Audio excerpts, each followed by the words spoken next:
উদযাপন করা এবং ভবিষ্যতে পরিকল্পনা সাজানোর এক অনন্য মুহূর্ত। তাই আসুন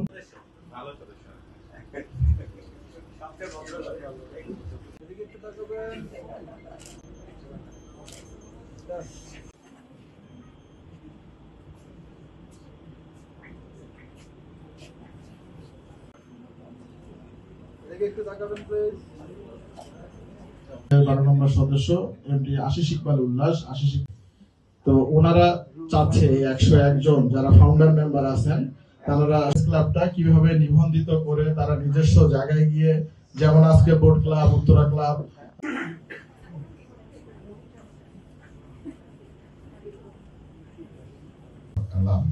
ও ব্যবসায়িক মেট্রো পাশে আরেকটা আছে মিরপুরে। আমরা উত্তরা বিজনেস ক্লাবের যে সমস্ত মেম্বার আছে তাদের ফ্যামিলি মেম্বার্স আপনারা কম্প্রিহেন্সিভ 30% ডিসকাউন্ট এনজয় করবেন। আর স্বাস্থ্যসেবা আমাদের অনেক জায়গায় কম বেশি গিয়েছি, কিন্তু উত্তরা বিজনেস ক্লাব, এরকম বিজনেস ক্লাব বাংলাদেশে আমার মতে। আবারও ধন্যবাদ ও শুভেচ্ছা। আসসালাম। তো হাসি, কথা আর স্বপ্ন, কিন্তু জায়গাটা ছিল খুব সীমিত, সুযোগও সীমিত। একদিন